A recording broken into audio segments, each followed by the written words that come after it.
I'm going to talk about one of my, one of the most important things on trains is not the power of the locomotive, but really it's the power of the brakes. And I got to rely on my brakes today because this is one I will get very ranty about. So just bear with me. So I'm going to preface by saying, to be fair to myself, I'm pretty hard on myself with things. Like I know I'm an easy person to be critical about. I do have a lot of failings. Don't think for a second I don't go home and ruminate on those. So now my rant. So I don't know if you're aware, but the COP30 environmental conference is taking place in Brazil this year in November. And this is an article from the BBC. A new 4-lane highway cutting through tens of thousands of acres of protected Amazon rainforest is being built for the COP30 climate summit in the Brazilian city of Bedão. It aims to ease traffic in the city, which will host more than 50,000 people, including world leaders, at the environmental conference in November. From a 2015 radio interview with David Suzuki. Let's call him David Suzuki. Basically, he was talking about the economic impacts of climate policy. He said, paraphrasing, but he said, the mere act of considering the economic impacts of climate change policy was equivalent to defending slavery. Quote, "We are a northern country. Why the heck are we able to buy fresh tomatoes and lettuce and fresh fruit 12 months of the year?" David Suzuki owned 2 homes in Vancouver's West End. One of them was worth $8 million. He owned a home on Quandra Island, which you can only get to by boat plane or a diesel ferry. And he also owned a home in Port Douglas, Australia, which is a 21-hour flight away. Do you know what it costs to heat and to cool homes like that? And if you have to fly 21 hours to get to one of them, maybe you shouldn't own it. He also had 5 kids, by the way, which I think is fantastic, but environmentalists will tell you it's an environmental catastrophe to have 5 children.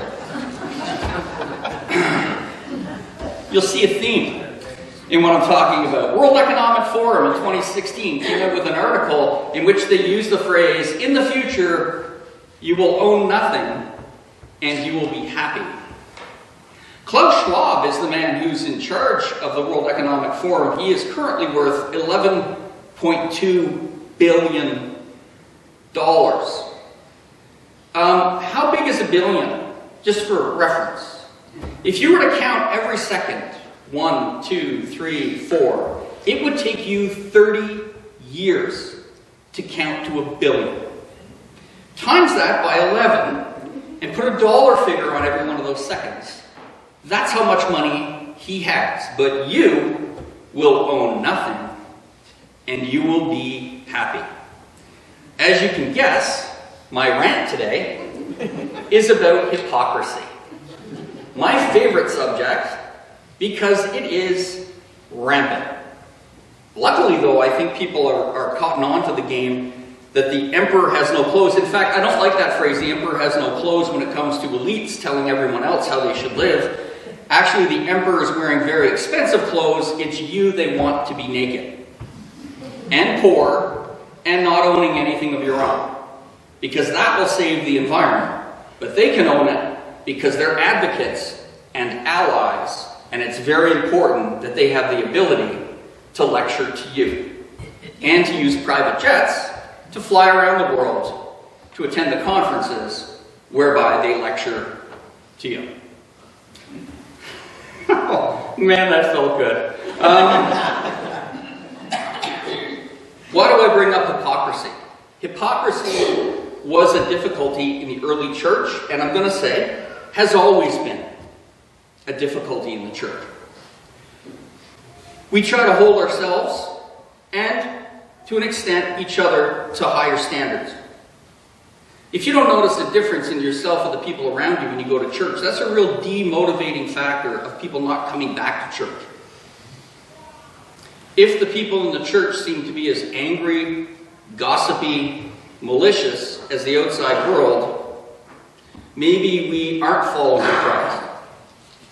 And here we have a prime example of it. We have Judas Iscariot, a liar, a thief, and disloyal, criticizing criticizing Mary because she has sacrificed to show obeisance to our Lord.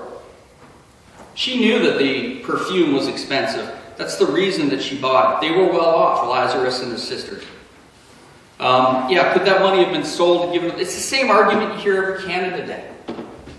Right? What do you see in at least one of the papers or one news article about how expensive the fireworks were, and then there's a list of what could have been done with those fireworks instead. But where do you stop with that argumentation, right? Because if you didn't have the fireworks, people would be talking about the downfall of Canada and how unpatriotic we are. But you can say the same thing about the car that you buy. You could always buy a cheaper car. You know, your birthday, you don't need to celebrate and go to a restaurant. It doesn't end, right? You have to be reasonable about these things.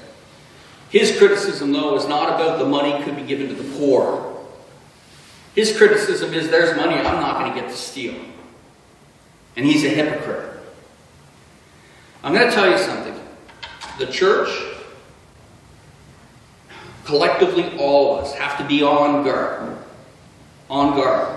I include myself, not just because I have to be higher up when I talk to you people. You wouldn't be able to see me if I was standing on the ground down here. I'm not a big guy. So don't for a second think I don't include myself in every single thing I say to you. Gossip's a difficult thing. It's a challenge in every church. Every one of us knows it's the wrong thing. But every one of us, because it's a community, I only take that as one example. As a community, we try to share information. Right? But here's a piece of information. Did you know that let me try and pick a name that we don't have here, Betty. Did you know that Betty's husband is not well? Oh, that's terrible. Thanks for telling me. I'll pray for them. They want to keep it on the down low, so don't tell him, That's sharing information.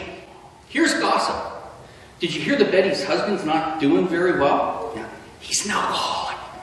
I think he fell off the wagon a couple of weeks ago, and I think that's what it is. Nobody said as much, but every 6 months or so, we gossip. You're not sharing information at that point, are you? Anger, maliciousness. It doesn't have to be huge. It doesn't have to be big. And this is a wonderful community. It really is. But self-examination needs to constantly happen. Are we hypocrites? Am I a hypocrite? Do I tell people to do things and to be things that I don't at least attempt to do and to be myself? I would listen all day long to somebody who rode a bicycle everywhere, who refused to get on public transport, was a vegan, ... If they wanted to talk to me, I want to talk to you about the environment. I would actually listen to them. I might not agree with everything because I like meat. But at least you know where that person's coming from in their heart. They're desperately trying to be that thing. We as Christians desperately try to be Christ-like. Do we fail? Every day.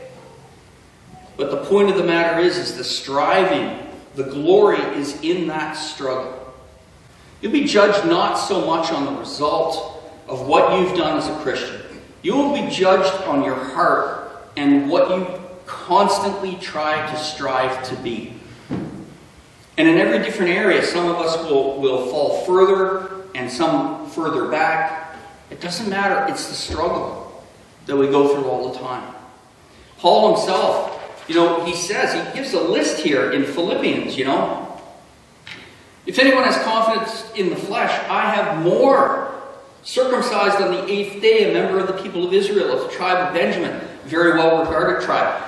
A Hebrew born of Hebrews, as to the law, a Pharisee. Not everybody talks about that. Paul was a Pharisee originally. Persecutor of the church. He was also present when Stephen was martyred. And it says people laid their cloaks at his feet, meaning he was the person in authority at that scene, directly involved in that. Blameless to the law, as a Jew. He was up here. But he says, whatever gains I had, these I have come to regard as a loss because of Christ. None of these things meant anything. More than that, I regard everything as, loss because of the surpassing value of knowing Christ Jesus, my Lord. And as it says in Isaiah, do not remember the former things or consider the things of old. I'm about to do a new thing. In other words, I'm about to reorder things so that the things that seem important in this world, spiritually, they're always more important. Your spirit, your relationship with me, how you strive, where your heart is. And don't kid ourselves. The word hypocrite comes directly from Greek. You know what it means? Actor. It's the same word. There were terrible words for actor. The Latin word meant prostitute, if you were an actor. So I can say this. I used to be an actor, so there you go. The Greeks thought you were, hypocrite, and the Romans thought you were a prostitute. Nah, that's about right. Once again, another group of people that loves to lecture other groups of people about just about everything under the sun. See, that's a good trick, by the way. If you want to be a hypocrite, here's a tip for you. The thing that you are worst at, and you were a terrible person, you want to draw attention away from that. So what you do is you lecture other people about that exact same thing. It's sort of like drawing the spotlight off of yourself so that it moves off to other people. Does this sound familiar to anybody? Anyway, sorry. Once again, a rant. I'm not going to be hypocritical. I'm terrible at this. So the point of the matter is, it's like I said, the struggle is the glory. And I think sometimes we can get focused on the end result. Was this person in a state of grace when they died? It's the striving. We all have different abilities in different areas. Really different abilities in different areas.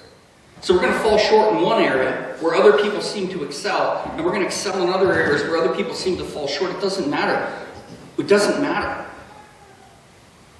God will judge us because God knows us. No other human being knows you and knows the challenges that you face. So as a community too, and the example I always use is the speeding car analogy that I've wearied you with, but I'm going to use it again because it's the best one I can think of, and it's something we've all experienced. I've got an appointment with a specialist doctor. It took me 6 months to get the appointment. But for no fault of my own, because the kids needed something or I'm late leaving the house, I've got to make the greens on Hazeldean. I got to make the greens. I can't wait another 6 months. So I'm going to make the greens, right? 80 kilometers. Now I'm talking about a hypothetical person, not myself. I got to make the greens. And I know people are looking at me speeding by going, what an idiot. And I know myself, I've stood on the side of the road and you're talking to somebody and the car goes, and you're like, you know what, there's no excuse for that. They could mow some kid down and it's just ridiculous, Back in my day, people didn't right? But you'll do it and it's acceptable because you know that you have a need. It's unacceptable for other people because we can't see that immediate need. We don't know what's going on. They could have a kid in the car who's going into anaphylactic shock and they're trying to get to the Queenswick Carlton. And you'll say, well, that's not likely. No, because the scenario we cook up in our mind is that they're just an idiot. They don't care about anybody, and 80 miles an hour is what they drive every day. Because it makes it easier. Last thing I'm going to leave you with is this. The word judgment means different things. Means different things. If somebody comes to you, a good friend of you, and you know that they're a serial adulterer and they can't help themselves, to tell them that that's the wrong thing to do is using judgment. To be judgmental means it's the wrong thing to do, you're a piece of garbage to do it, and thank God I'm not like you. that's judgmental. So the same grace that we often will afford ourselves during Lent, as we come into Easter, keep up the self-examination to make sure that the grace that you afford yourself, you're affording to everybody around you. Amen.